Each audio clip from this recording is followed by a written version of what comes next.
नमस्कार दोस्तों, मेरा नाम उपदेश है और मैं ड्रीम्स वे एकेडमी की तरफ से रीजनिंग की पहली क्लास स्टार्ट करने जा रहा हूं। तो स्टार्ट करते हैं। पहला टॉपिक जो क्लॉक है। पहला क्वेश्चन है 4:40 पर घड़ी की सुइयों के बीच का कितना कोण होगा। 4:40 पर घड़ी की सुइयों के बीच का एंगल कितना होगा। तो इसका एक फार्मूला होता है 11/2 मिनट्स माइनस 30h। ठीक है, मिनट्स आपकी 40 और आवर्स आ जाएंगे 4। तो यहाँ पे अप्लाई कर देंगे इस फार्मूले में 11/2 मिनट्स आ जाएंगी 40 माइनस 30h आ जाएगा 4। 2 से काटेंगे, 20 को 11 से मल्टीप्लाई करेंगे 220 डिग्री में माइनस 120 डिग्री। 220 डिग्री से 120 डिग्री माइनस करेंगे 100 डिग्री। यही आपका आंसर होगा। दोस्तों अगला क्वेश्चन है 8:48 पर घड़ी की सुइयों के बीच का एंगल कितना होगा। तो फार्मूला यही रहेगा, इसी फार्मूले में आप अप्लाई कर दोगे। 11/2 मिनट्स इस बार है 48 माइनस 30h आ जाएगा 8। 2 से काट देंगे, 2 2 जा 4, 2 4 जा 8। अब 11 को 24 से मल्टीप्लाई करेंगे 264 डिग्री माइनस, अब 8 को 30 से मल्टीप्लाई करेंगे 240 डिग्री। अब 264 डिग्री से 240 डिग्री माइनस करेंगे, आपका आंसर आ जाएगा 24 डिग्री। यही आपका आंसर होगा। तो दोस्तों अगला टॉपिक है रिफ्लेक्स एंगल, बाह्य कोण। बाह्य कोण होता है जैसे ये आपकी क्लॉक आ गई, ये आपका आवर हैंड आ गई, ये मिनट हैंड आ गई। तो इससे पहले आपने किया इन दोनों के बीच का एंगल आपने निकाल दिया। अब निकालोगे आप बाहर का एंगल, रिफ्लेक्स एंगल। इसको बोलते हैं रिफ्लेक्स एंगल, रिफ्लेक्स एंगल या बाह्य कोण। ये बीच का एंगल तो आपने सीख लिया फार्मूले से 11/2 मिनट माइनस 30h करके। अब इसको आपको निकालना है। तो नेक्स्ट क्वेश्चन मैं आपको बताऊंगा कि इस रिफ्लेक्स एंगल कैसे निकालते हैं। तो दोस्तों रिफ्लेक्स एंगल का पहला क्वेश्चन है 6:30 पर घड़ी की सुइयों के बीच का कितना बाह्य कोण बनेगा, बाहर का एंगल कितना बनेगा। तो सबसे पहले हमें बीच का एंगल निकाल देना है 6:30 बजे। इन दोनों का बीच का एंगल निकाल देना है। तो उसी फार्मूले से निकालेंगे पहले 11/2 मिनट माइनस 30h। बीच का एंगल निकाल लेंगे। अब मिनट्स हैं आपकी 30 माइनस 30h आ जाएगा आपका 6। अब इसको काटेंगे। अब 15 को 11 से मल्टीप्लाई करेंगे 165 डिग्री माइनस 180 डिग्री। अब इन दोनों का डिफरेंस ले लेना है आपको, तो आपका आंसर आएगा 15 डिग्री। ये आपका बीच का एंगल आ गया, इन दोनों सुइयों के बीच का एंगल आपको आ गया। पर आपको ये नहीं निकालना है, आपको निकालना है रिफ्लेक्स एंगल बाहर का। तो बाहर का कैसे निकालेंगे, रिफ्लेक्स एंगल कैसे निकालेंगे, 360 डिग्री माइनस 15 डिग्री। ठीक है, ये पूरा सर्कल 360 डिग्री का होता है। ये आपने निकाल दिया, ये बीच का एंगल निकाल दिया। तो ये कैसे निकालेंगे, 360 से माइनस ही करेंगे ना। तो आपका आ जाएगा 345 डिग्री। 6:30 पर बाह्य कोण बनेगा 345 डिग्री। यही आपका आंसर होगा। तो दोस्तों अगला क्वेश्चन है कि 3 बजे और 4 बजे के बीच घड़ी की सुइयां कब एक साथ में होंगी। 3 बजे और 4 बजे के बीच घड़ी की सुइयां एक साथ में कब होंगी। तो देखो 3 कुछ इस तरह से बजेंगे, इस तरह से बजेंगे ना। तो हमें लग रहा है ये आर वाली सुई है, ये मिनट वाली सुई है। मिनट वाली सुई यहाँ पे चलेगी और यहाँ पे मिल जाएगी। हमें लग रहा है 3:15 पर ये दोनों एक साथ में मिल जाएंगी। ठीक है, पर ऐसा नहीं है। ये मिनट वाली सुई अगर 15 मिनट तक चलेगी तो ये आर वाली सुई थोड़ी सी तो बढ़ेगी आगे, थोड़ी सी तो बढ़ेगी ना आगे। तो उस डिस्टेंस को कवर करने के लिए हम 12/11 से मल्टीप्लाई कर देंगे मिनट्स को। ठीक है, उसको सॉल्व करेंगे, आपका आंसर आ जाएगा। इसको सॉल्व करेंगे तो आपका आंसर आ जाएगा। तो आपका आया 3:11 से काटेंगे 16 से ही 4/11 मिनट पर ये दोनों एक साथ में होंगी। 3:16 से ही 4/11 मिनट पर ये सुइयां एक साथ में होंगी। यही आपका आंसर होगा। तो दोस्तों अगला क्वेश्चन है 8 बजे और 9 बजे के बीच घड़ी की सुइयां कब एक दूसरे के ठीक विपरीत में होंगी?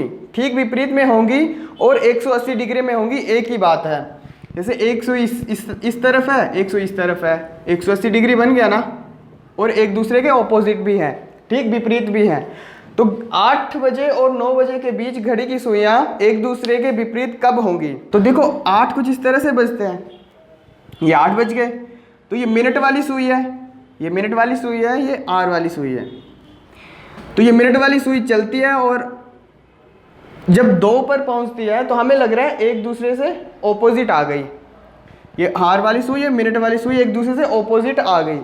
हमें लग रहा है 8:10 पर ये एक दूसरे के ऑपोजिट आ गई है, ठीक है। पर ये मिनट वाली सुई 10 मिनट तक आगे चली तो उसकी वजह से ये घंटे वाली सुई भी आगे चलेगी थोड़ा सा। तो उस डिस्टेंस को कवर करने के लिए 12/11 से मल्टीप्लाई करना पड़ेगा। यह आ जाएगा 120/11।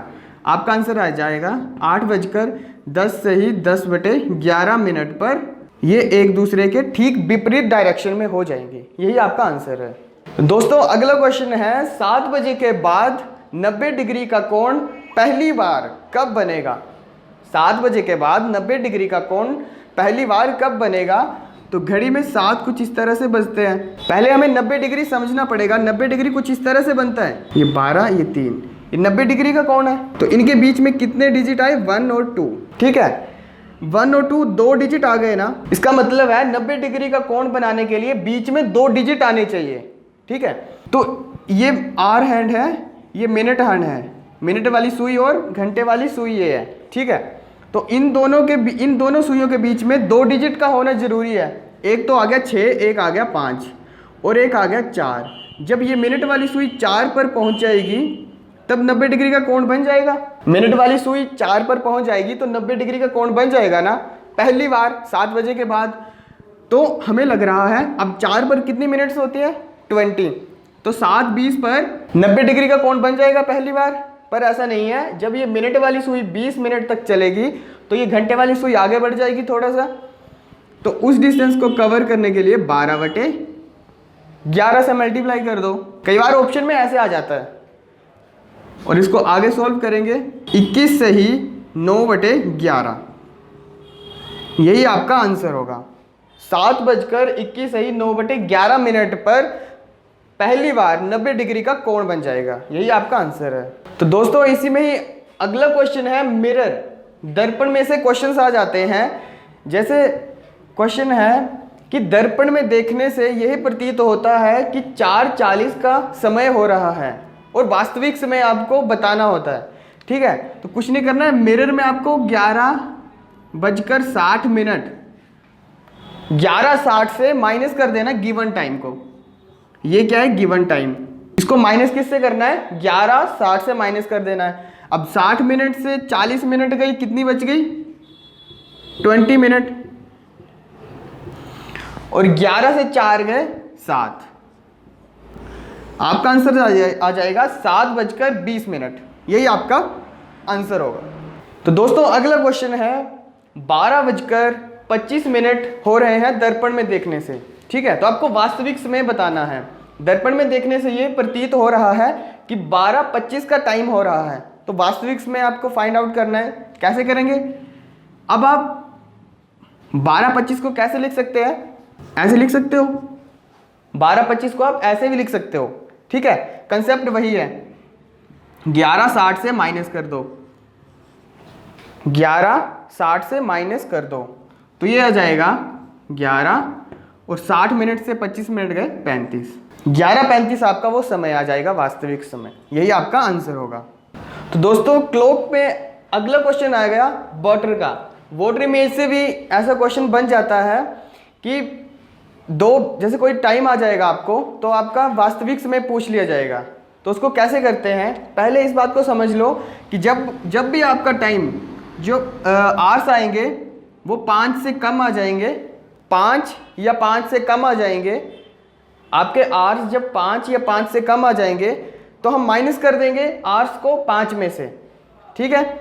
आवर्स को हम 5 या 5 से छोटा आएगा तो 5 में से माइनस कर देंगे और जब 5 से बड़े आ जाएंगे, ठीक है, तो माइनस कर देंगे 17 से। जब भी आर्स 5 या 5 से छोटे आ जाएंगे तो माइनस करेंगे 5 से, और जब 5 से ज़्यादा आ जाएंगे तो माइनस करेंगे 17 में से, ठीक है। यही मिनट्स में होगा। जब मिनट्स 30 या 30 से कम आएंगी तो माइनस करोगे 30 में से, ठीक है। जब मिनट्स आपकी 30 या 30 से कम आएंगी तो माइनस करेंगे 30 में से, और जब ज़्यादा आ जाएगी तो माइनस करेंगे 90 में से, ठीक है। 30 से ज़्यादा आ जाएंगी मिनट्स तो 90 से माइनस कर देना, आपका आंसर आ जाएगा। ये 4 डिजिट आपको याद रखने हैं। आवर्स के लिए 5 और 17 और मिनट्स के लिए 30 और 90। अगर भूल जाओगे तो इस लॉजिक को याद रख लो। इन दोनों का डिफरेंस 12, घड़ी में हमें 12 घंटे ही दिखाई देते हैं, और इन दोनों का डिफरेंस 60।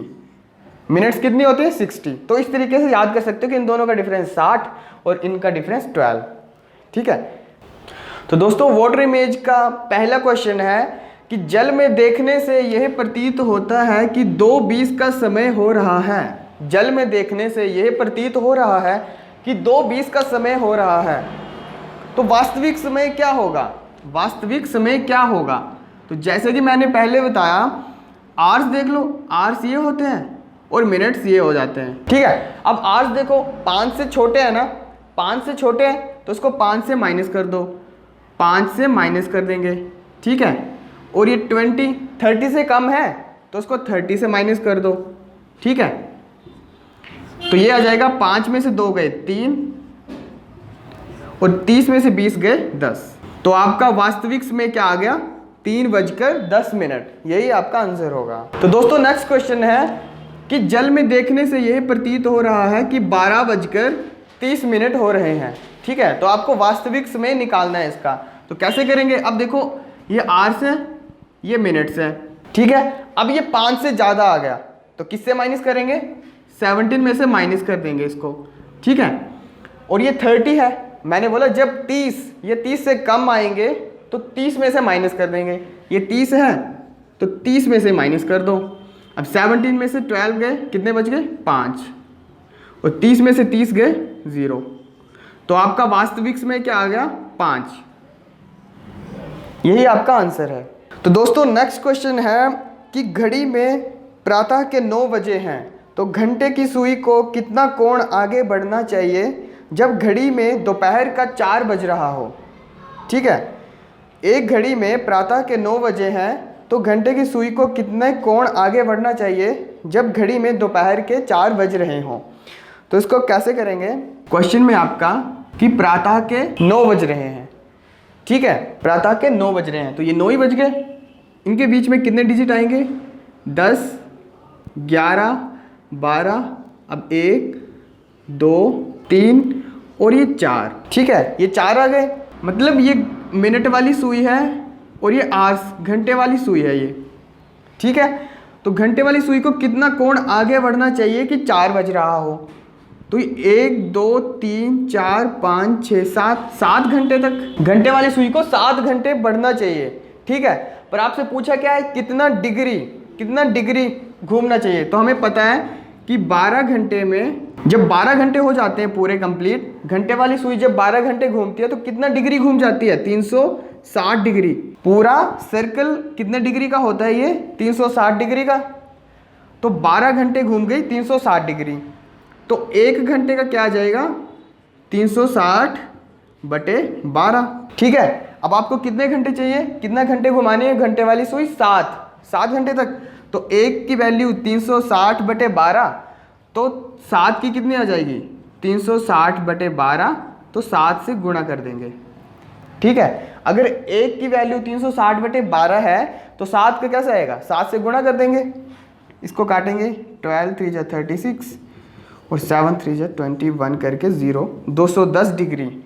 घंटे वाली सुई को 210 डिग्री घूमना पड़ेगा तब जाके दोपहर का 4 बज जाएगा। यही आपका आंसर है। तो दोस्तों आज की क्लास यहीं पे ख़त्म करते हैं। अगर आपको ये वीडियो पसंद आती है तो चैनल को सब्सक्राइब करें, शेयर करें और लाइक करें। मिलते हैं अगली वीडियो में। Thank you.